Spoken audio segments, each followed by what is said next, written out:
Welcome to Bible in the Park. Here we are in Riverside Park in New York City on a chilly November morning. Leviticus chapter 15 describes the identification of certain sexual emissions, zav and zava.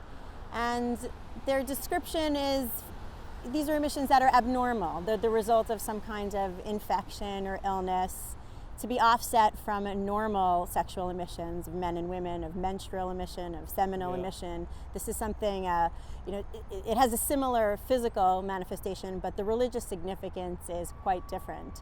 And I wonder, when thinking about the earthiness of this chapter, it's pretty amazing that the Bible governs ritual law of the most human, intimate, maybe grotesque, but elements that are sort of just very basic parts of being a human being. It doesn't become any more basic than this chapter. What are your thoughts on that? But that's the Bible. It is divine, and therefore nothing human is alien to it. The Bible is not just focused on highfalutin ideas. On the contrary, the Bible lives in the realm of the visceral, of the material. That is why it's such a strong and unforgettable read once you read it, because it really happens in your marrow, in your blood, on your skin, in the home. It is a book of senses and materials, even more than it is a book of ideas.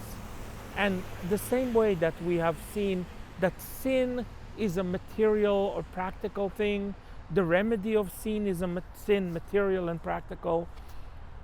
Transgression and abnormality are also going to be defined on a visceral level.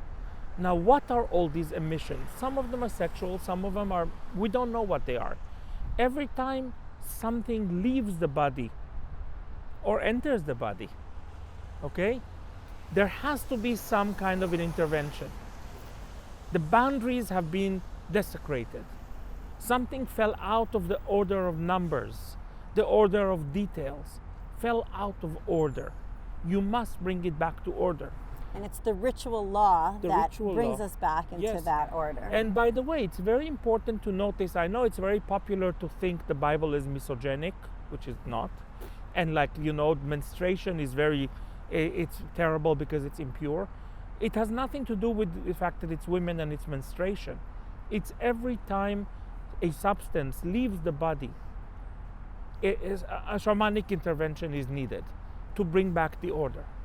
So happens that female body has a little more going on. We have an equality in this chapter between men and women of the zav and zava. Absolutely. At the most basic and human level. Yeah, there's really no difference, yeah.